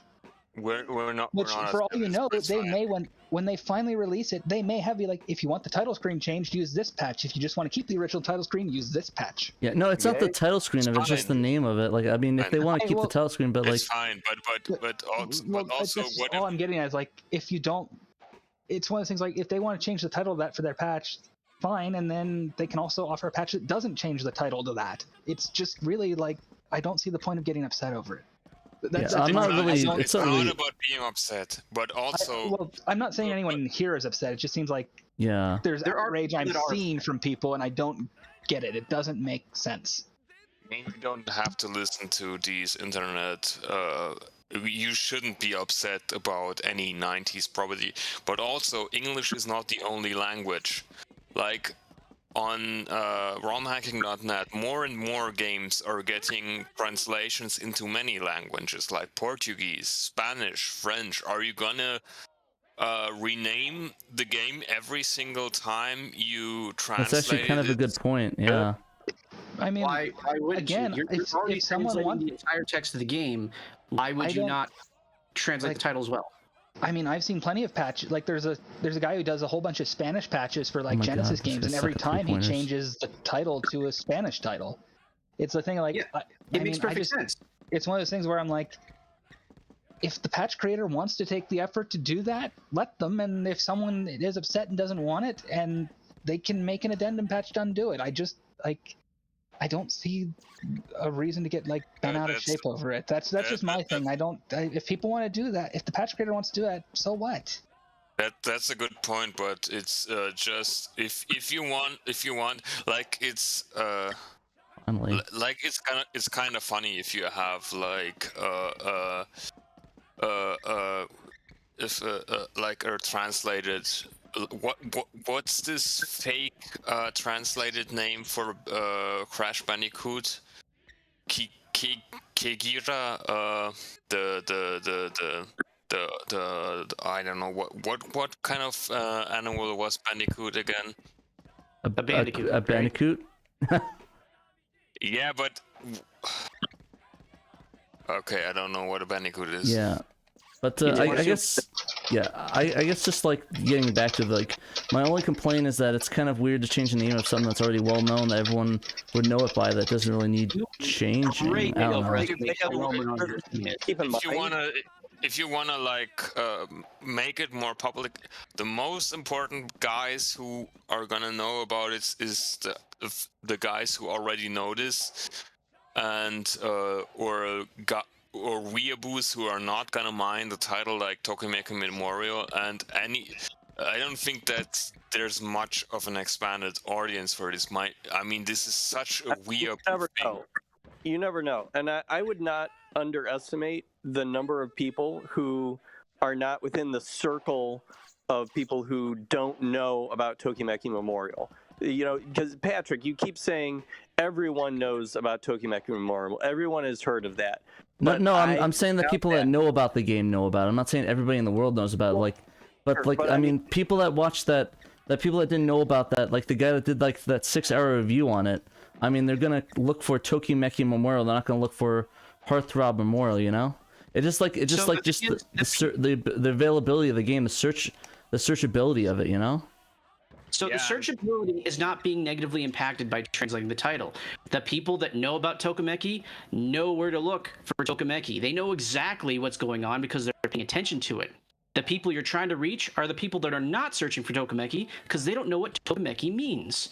But they do see that there is a new translation coming out, and it's in English. Right. Like you're trying to reach the people who are just interested in throwing a newly translated Saturn game onto their RetroArch or whatever. And so if they see, new translation of Tokimeki Memorial, some people might be turned off by that because they don't know what a Tokimeki is. Why would I don't know, that's just weird to me. Like, why would if somebody's turned off by that name of that, they wouldn't want to play that in the first place, even if it was Heartthrob, you know? The people that are turned off on it don't want to play visual novels in the first place that are turned off by a name like that, you know? That's at least that's my thinking of it. I know, like, I get, you know, why people would want the name to be, you know, localized, and I get, like, I mean, I'd be fine with a subtitle, like, name it Tokimeki Memorial, whatever the hell he puts for the subtitle, that's fine, just like with Burton's did with the Soccer Wars on the Game Boy, and like the whole, like, go forth, you know, and conquer whatever. Can I answer your question in chat? Let me answer the question in chat real quick. Martin is saying, can't we have the original and the English variant? We do. There are options. Is that not the case? No, I think they're only doing the one patch for that. I don't think they're doing a low, because like in my opinion, I think it's kind of weird to even just have a 2 patches just because they want to change the name of the game. It's just kind of bizarre, you know. At least to me, that's kind of weird, and I wouldn't go about doing that. I'm with you with Pat. Like, anybody who feels thrown off by a title like Tokimeki Memorial is likely to be a guy who thinks, oh, Japanese games are weird and I don't want to play that. But when he's gonna see Heartthrob Memorial and he sees a visual novel with Japanese schoolgirls, suddenly he's gonna have an epiphany and saying, oh, I really want to play Japanese weeaboo games now. You're kind of restricting the example to this very specific example, as opposed to the general case of there is a game in a genre that someone might be interested in playing, but they're not interested in having a translation guide.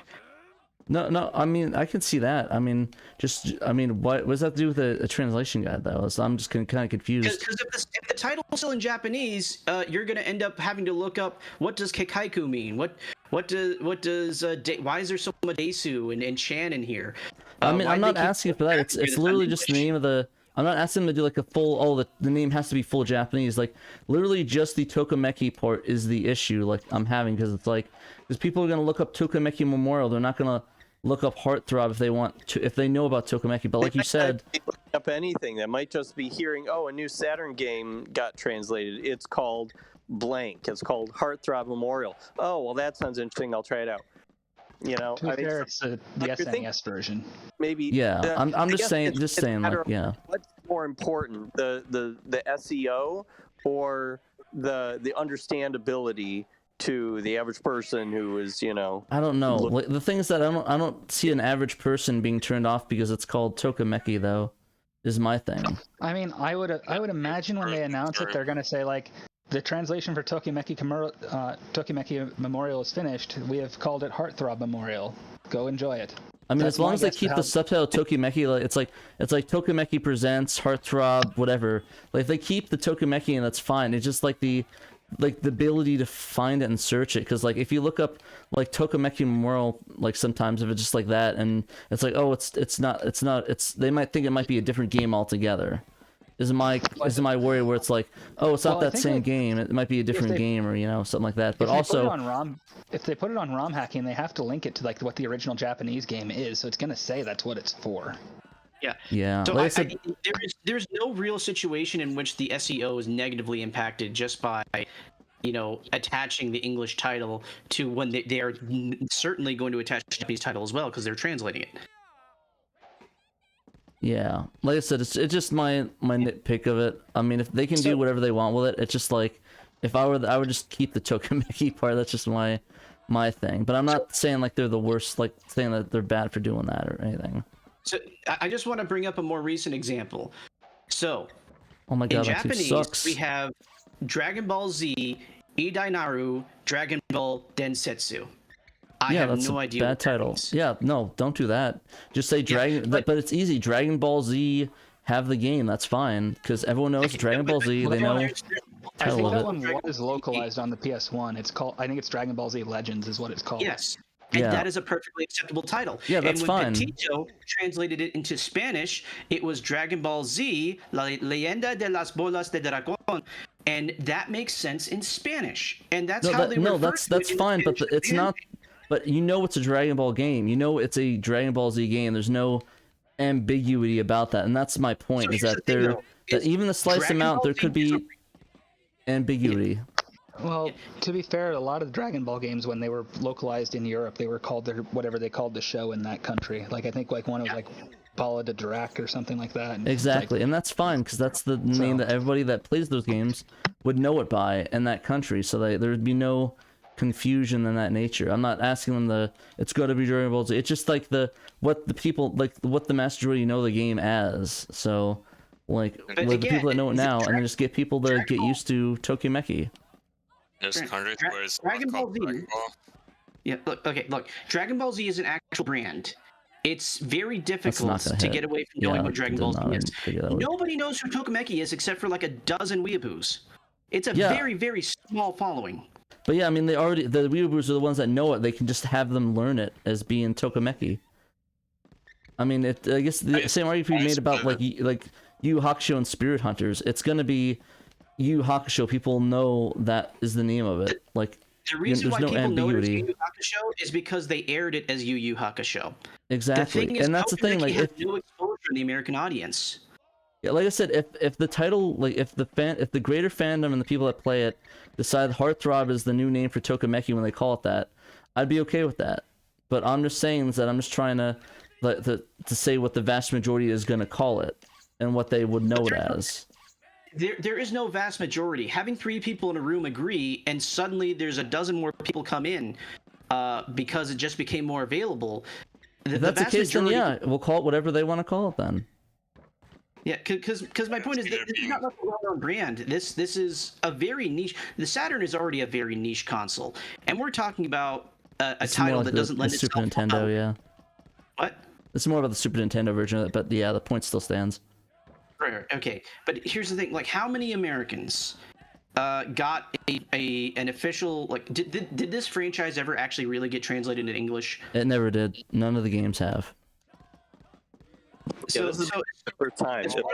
Are we really gonna be having the standards of what an average American is gonna understand? It's Tokimeki is perfectly understandable. Like, it's Tokimeki. Everybody can pronounce it. It's not like a really difficult thing to pronounce. It's not a difficult Japanese word to say.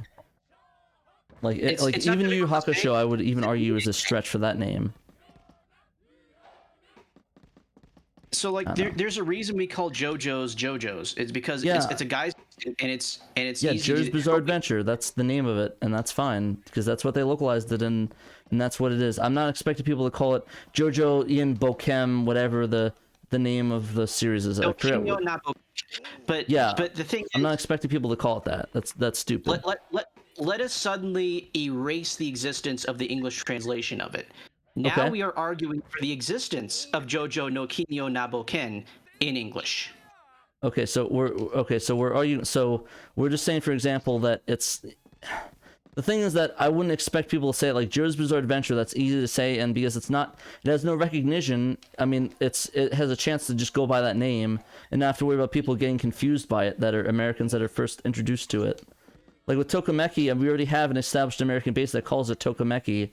And people that already call it that, and now we want to change it, and it's like that's where I have the problem with that. Is that it's already established by the U.S. fans of those games that it's called Tokimeki Memorial, and I keep trying to get back to this. When you say established, how many people are you talking about? it doesn't matter how many people. The fact that the people that play Tokimeki and are fans and look into the game call it Tokimeki, it could be 1 or it could be 1,000 people. The point stands that if you go into the fandom of Tokimeki, or people that know about Tokimeki or have some resemblance of it, and you say Tokimeki Memorial, you'll know what they're talking about. If you say Tokimeki fan translation, you'll know what they're talking about. If you say Heartthrob Memorial, there's an ambiguity there where you don't know exactly what that could be. If it could be part of Tokimeki, it could be another game, because Japanese games have weird names like that. So it wouldn't be surprising if there's more something Memorial games. And that's sort of my issue, is that there's that ambiguity that can crop up with it. And yeah, I guess people could relearn it. And if people, and the great amount of people that say, you know what, let's go with Tokimeki, and Heartthrob, then that's fine. They'll call it that. But it's just like a fan consensus, sort of, if that makes any sense. Yeah, here's the thing, like it's coming to English for the first time through this person's fan translation on the Super Nintendo. And so I guess you're kind of arguing, you know, for or against this person's authority to come up with what the English localized name will be, whether it will be the original Japanese name or not. Because with the JoJo example, you know, you could say, you know, if we were the licensee years ago and we're thinking about bringing this to America, we could say, well, you know, there's a group of weebs who have been importing the manga and watching, you know, the Japanese anime, who know it as JoJo, blah blah blah, whatever the Japanese title of it was. And so if we change it to the JoJo's Bizarre Adventure, then all those people will be alienated and angry. And it's like, no, it's actually a better choice to change it to JoJo's Bizarre Adventure, because we're bringing it to a wider audience now. We're the ones who are making it English. And so we're going to make it more accessible at the time we're making it in English. And so this person, this fan translator of Tokimeki Memorial, as the first person to bring this franchise, even if unofficially, to English, they are deciding they want to localize the name. You know, by the same token as the JoJo example, they could reach a wider audience by having a more English-sized name. So in the end, nobody of us has any metrics, so we can't pretend. And if they're gonna do that, they're gonna do that, and we're gonna respect that. And if it sticks, it sticks, and if it doesn't, it doesn't. Yeah, I guess getting back to the point of the JoJo example, it's a different sort of JoJo because it's a long string of sentences, and that makes sense for it, because they're not going to have that for American. But like with Tokimeki, it's one word. It's not like a huge thing. It's a one word thing. So it's like, I don't think anybody localized, like even if Konami did it, I don't think they would change just Tokimeki. Like it's just one word. Like it doesn't need to be changed necessarily, and it's not gonna, because like, I'm not even saying like not to change the rest of it. Like change the subtitle, add like a cool thing like that, like, oh, Tokimeki, change the aftertitle. That's fine. It's just like the franchise and what it's known as is Tokimeki, like just that memorial. Like it's like calling JoJo's Jonathan's really messed up adventure or something, or Jonathan's cool summer vacation in Europe or Egypt or whatever. And that's sort of the issue I have, is that honestly, it's not to that level, but it's I would pretty find close. it far more entertaining than it already is. Honestly, I probably would watch it too. That's freaking funny. But no, I guess you kind of get where I'm going with that, right? Where it's like I can see like Well, like not if really, because yeah. you're naming examples of them changing the meaning of the words, and they're not changing the meaning of Tokimeki. Yeah, that's the thing though, is that but it doesn't. But it's such a Japanese concept, like Tokimeki Heartthrob. It's such Why don't you just call it Tokimeki Heartthrob? That'd be perfect. Just like I'm pretty sure, I'm pretty sure there's stuff that has Japanese in it with the English title of it. Like, just call it Tokimeki Heartthrob. Perfect. I'd be fine with that. Tokimeki Heartthrob Memorial. What? Yeah, it's Heartthrob, and in Scandinavia there's a lake called Lake on English maps, so it's fine. Or just do like Tokimeki Memorial Heartthrob Memorial or something like that, and that way you just get both feels of them. like a compromise where everyone just loses. Oh yeah, no, it definitely seems a bit of like a big worded thing with that, but like it's, I don't know, like There's just something about it that just irks me the wrong way. Going about that, just changing that one word, and it's just like what everyone knows it by. But like if it was like Konami, I would be more understanding though. And I'm not saying that this guy doesn't matter and doesn't have authority. It's just my opinion on that.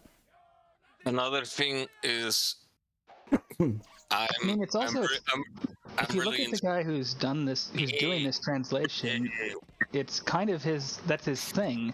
Like if you look at the, cause he's the one who did the Gozamon translations. Every single one of those, he translated the title screen into full English. So it's Gozamon? like that's kind of, yeah. He was the one who did like the Gozamon 1, 2, and 3 translations and all that. Goemon. Okay, Goemon, that's sorry, the Goemon guy. Oh, okay. Yeah. This isn't the guy that recently got canceled on Twitter for that translation, is it? That's the exact guy that did. Yeah. I believe. And it's this guy's having enough trouble as is. Why do we need to keep bothering him about this? Exactly. I'm not gonna bother him about it. Like this is like Right. I'm not gonna be going after him saying that. This is just Right, this is just I'm a bunch of saying, guys like, talking and like at the water cooler. It's like I'm not gonna Right, it's argue just that this he guy needs to is- change it. I'm just saying what I prefer. Yeah, Right, I'm just saying it's like this is kind of his thing with that he does with his patches. It's just like this is like his final like okay, with this now like it's done kind of thing. Like that's like his final like the thing he does with them usually. I would say that him being the first to localize a piece of work and actually doing the work to localize it gives him the localization authority to market the name appropriately. Do whatever he wants with his translation, with his localization. I mean, somebody else doesn't like it, they can make an addendum or make their own translation from scratch. Yeah, he can do what he wants, but at this point, I'm also saying because I'm a bit selfish because I want to talk about this game because this is a Xenos dream come true because it's all pre-rendered and it looks awesome. And it's in the pseudo 3D, and I want to talk about how they did it, like all the scaling and the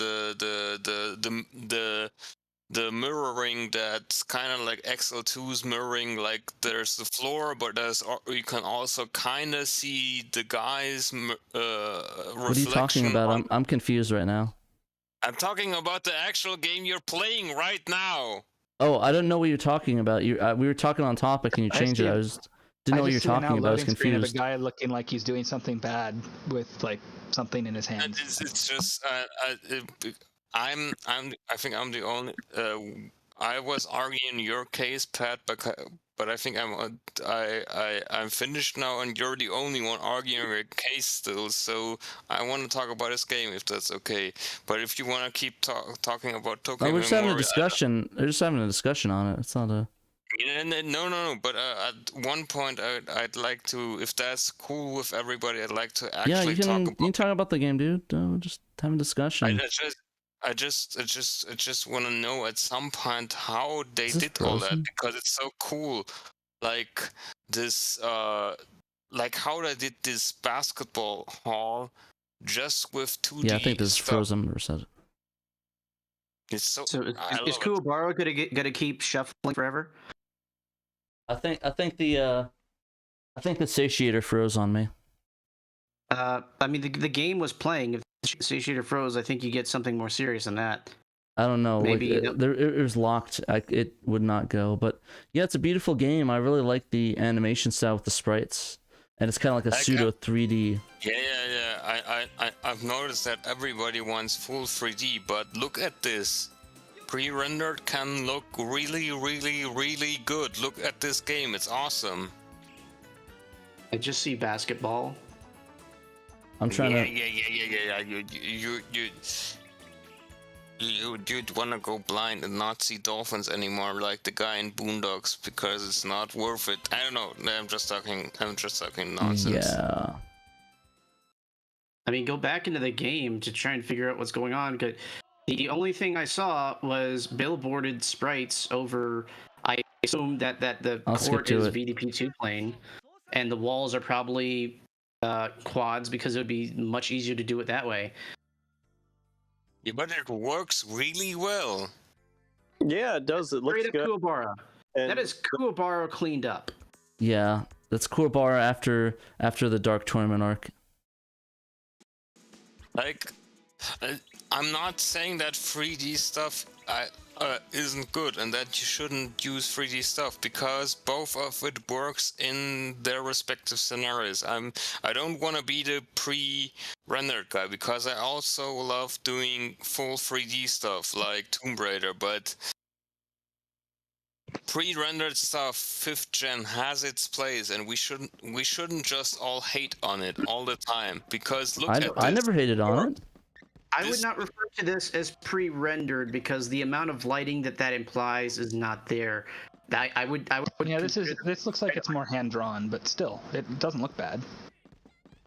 Yeah, but I keep trying for 3-pointers and I'm not getting them. Pre-rendered or hand-drawn, it's not full 3D. It's it looks fine. Yeah, like, there's 2D sprites and it's 3. I see. It looks like it's 3D, like 3D effects for the court and the basketball. Yeah, it's basically like a super scalar game. Basically, it's fine. And it's not like I couldn't like do this in Blender. Like I couldn't make myself a reference to like basically do guys like this, because I'm getting better at it. I'm on the way to do models like this that look like this. Maybe not this good, but similar. So yeah, it probably take a lot less time to just hand draw these guys. But everything here just looks like it's billboards, except for the VP2 basketball court. And you got that ball from that guy. The only really impressive effect I'm seeing here is the reflection on the court. Oh, come on. Took my ball away from me. Probably just more sprites, but maybe they're doing like a transparency type of a thing with VDP2. Yeah, that would be my guess. It's either that or if, like, it's being done with a VDP2 plane that's transparent and they're drawing under it. So let's do a little bit of forensics on this. You see the shadows interrupting other people's reflections. Can I please get a 3-pointer? Oh my god, my team sucks. Oh yeah, the shadows are getting blocked out by the reflections. It seems. Then that's probably VDP1 transparency would be my guess. Okay, yeah, because it's the drop shadows are interrupting other people's reflections in the middle of them, like in a square pattern. It looks like. So yeah, it could just be secondary sprites with 50% transparency. Don't get a 3-pointer shot. Like I've seen this in homebrew. Like 7 Shades does something like this with his VD2 plane, like to do these below water architecture or mountains, and Axel2 does this in his temple, where he has like these reflections of the geometry below that. So if you take away the reflections and the drop shadow, literally everything you see here is immediately doable with some form of model converter on Joe Engine. So there's not really like I was confused when you said how impressive this looks, because there's nothing super special going on here aside from that one trick. Yeah, but you know, there we go. There's more to impressive than like math or this is doable in Joe Engine. It's the artwork is how the artwork is handled here. It's not just about the technical thing, but like it just all comes together well. Yeah, it comes together really well, and as somebody said on Sega Extreme, I think it was Pronite, today it's not just about math or programmer art. It's about all of the things coming together. As a whole. Hey Patrick, in chat, Blue Moon suggested that you do like the title says and slam dunk more often instead of taking shots. I probably should. I'm just trying to get past them. There's a lot of people in my way, so. This isn't the WNBA. Because this has a really. It's all good about the fundamentals. This has a really good atmosphere. You really feel like you're in a manga, like you're in a 90s manga or. Okay, I keep getting locked down with this. That's pretty much just the art style and the sprites. These I think Trekkies or Knights, I forget, but yeah, these are all hand drawn. These are just like two shaded in terms of the shadowing, hand drawn anime style sprites. I don't know how big these sprites are and how much RAM they're taking.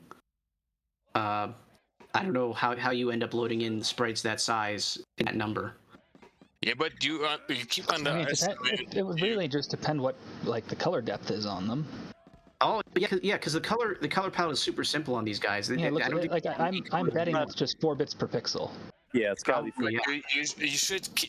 You shouldn't just see this from a programmer side, which is, I think, not a problem, but it's too reductive because this.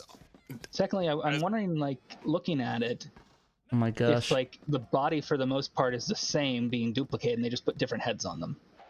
No, they're different size. There's different shadow Well, I patterns. mean, you can scale some of it up. So that's why I'm wondering, like, for some of them, because like the enemy team's the red one, right? No, Yeah. the enemy team's the white one. Okay. What? Looks like the Yeah. red one. The red one, the sprites almost always look the same from the back. What does it Maybe. matter? So I don't buy that simply because non-integer scaling should not look as clean as this does. I think these are all literally individual sprites. I think every individual person is a character from some manga or something like that, and they all have individual sprite sheets. So I think they went out of their way to actually draw these individual characters. And yeah, when you have a team of artists drawing sprites for you, it's gonna look good because you have a team of artists doing that work. Secondly, Yeah, if this was an but anime, don't they belittle that. Like well, no, we're not belittling it. We're just saying, like, it's one of the hard things, like with homebrew at least, is like it's hard to get that kind of talent for a homebrew project. Like part of this is like, if this, because Pat, is this based off an anime? Yeah, it's based off the anime Slam Dunk. Okay, so I wasn't aware that was an anime. Yeah, I it's pretty good. why is it So hard? it's like, I would not be surprised then if they had maybe some of the people who like either helped draw the anime or something, step in and draw some of these assets for them. Well, it's not like Or Western David comic books. work Usually one guy Because, drawing, like, isn't it? Well, because that happened with some of the Disney games on the Genesis. Remember, for like Aladdin, Disney animators did all that animation for them. Yeah. But I don't want to brag, but I think if I really threw myself into this, I could do this. I could make a scene like that. Right, it's just like for some homebrew devs, it's like that's just not an option that they have, or they're just not aware that there's people in the community who can do that. Well, it's random. There's me. This was someone's full-time job for several months. So like with me, like I do ports because I don't have to worry about that. That's yeah. Well, you can do that because you can find people. There's people out there. Yeah, I think the thing I hate the most about this is that when you get the ball, you're at a standstill. You have to hit the A button to move again. So you can't instantly move once you get it. You're stuck on the ground. You have to hit the A button to move again, which is really annoying. Yeah, that sounds really dumb. So yeah, that's why it's looking hard. Like every time I get the ball, I have to hit the A button to move again because it gets me in this pass mode.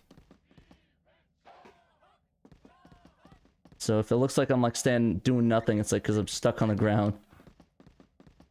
To a non-coder, it looks impressive. Even if it isn't impressive, it comes together well. Like this, like 2D sprite scaler racing style. Yeah, like I keep forgetting I have to hit the A button because they just sit there like an idiot.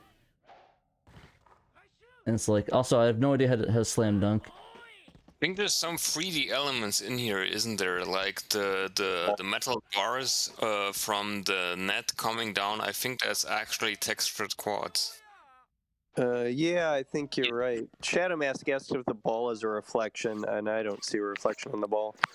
Yeah, me neither. Oh my god, but throw idiot! it, just Get see what out of happens. the. Wait, what? 10 seconds The thing is, violation? the I can't. ball always on a certain distance from the camera that would preclude that. Yeah, these controls like really suck. No, the ball has a reflection. I saw it. Right there, yeah. It did, at least when it was sitting on the ground. I'm not sure it does when it's getting dribbled. It doesn't look like it is, and maybe it would be more difficult to do it for some reason. Is there post-processing required for that kind of reflection? Yeah, I don't know. But I think you're right about the basket and the scaffolding or whatever that's holding the basket in the air. Probably is polygons. So basically, everything that isn't the billboards and the floor is going to be quads. I have to text the chat because I cannot see what the chat. Why though? Because it's easy. Oh yeah, you mean because nobody would bother doing that as VDP2? Yeah, the amount of calculation work it would require to make a box out of VDP2 is more of a tech demo. You can see the difference between the wooden floor on the elevated surface behind Nice. when he turns around and the actual VDP2 floor. But why when he turns around is it so abrupt? Like it's Why are these? It's like 5 frames when he turns around. Why can't he like turn around fluently? Because they're all sprites. They're billboarded. If you have a fluid rotation around them, it's going to start looking weird because you're going to have these hard changes between the sprite positions. Yeah, you'd have to draw way more different variations of the sprites to show them from all those different angles as they're turning around. And if all you're doing is spinning the camera around to face the other way, you don't need to spend that much time, spinning around them. You can just make it real quick.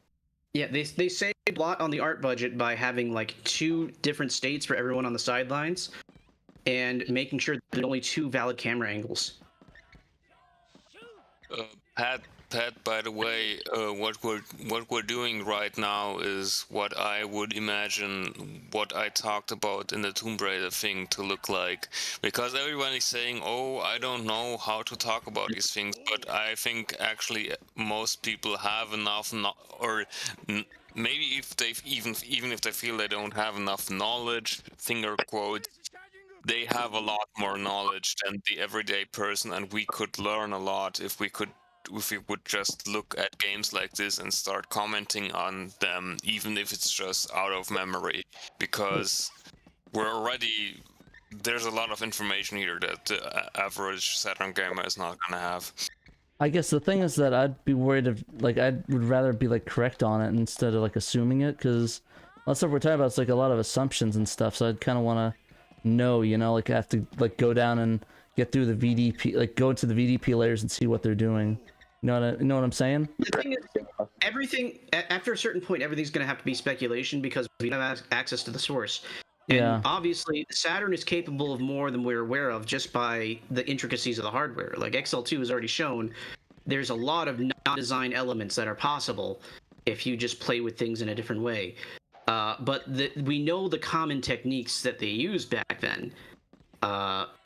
So it's more likely than not that what we're describing is at least like 90% accurate. And with the caveat that anytime you're talking about Saturn hardware, you're always going to be wrong about something. Exactly, and if anybody's gonna know what is roughly happening here, it's gonna be Sega Extreme. So who are you gonna ask? No idea. I mean, so this game was made by Bandai. You're never going to find the original programmer of this game. Either he still works at Bandai and he's too busy, or more likely he's retired or changed careers. Yeah, by no, now, I'm not saying that just like going through the layers and like checking for sure. I'm not saying that we have to go down to the source and go through it. No, but I mean, just in terms of getting an absolute certainty. I mean, the other thing you can do, if you really were interested in a technical stream, is to run this game on Yabausi, or however you pronounce it, and start turning layers on and off, like you said.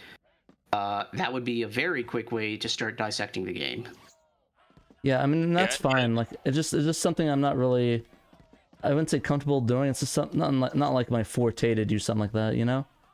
What you would be doing is... He's not doing it, he's playing. We're doing it. Yeah, you guys do that. I'm gonna keep playing this game and sucking at it. 5:30 your time, Pat. If we're comfortable with this, I think you can be. Like, if the guys who know, not me, but if the guys who know Saturn in and out say this is like probably 90% true what we're saying, Pat, you can be comfortable with that. Don't fret it. Okay. I mean, these guys have been like doing things on Saturn. What's gonna happen? They know the architecture. Oh my god, dunk the damn ball. Go, idiot. Dunk the ball. There we go. Or not. Dang, these guys suck. But yeah, no, like I said, I just have to find the time and figure out what we'd want to talk about. Yeah, it's not only the technical stuff, it's also like, I don't know if you read that, but there was this, I know people don't like extra credits, but they did a lot more than the technical stuff. They analyzed this one scene that was more technical, like where you go through this forest kind of area, and it's really just beam piece of trees at a 90-degree angle, but it works. And then they go through the more artistic things, like how do they lead your view to this particular doorway? Why is that doorway important? Or how do they telegraph to you that this giant boulder is gonna go down the stairs, so you should really have known that you're gonna get crushed next. You could do these things for Saturn. Okay, yeah, I don't mean to cut you guys off, but I actually do have to go. It's about 5:30, so I have to get back to work, sadly. So I'm gonna have to cut the credits, and we can do this another time. I'm sorry, guys. I didn't mean to cut you off, but I actually have to get back to work. Yeah, you're good. But yeah, It's all right. Have a good night, buddy. Good stream. Go make some actual money. Sounds good, guys. So thanks for watching. Sorry I suck at this game. Play something that I'm better at next time. But yeah, I'll see you guys later, and remember, you must play Sega Saturn.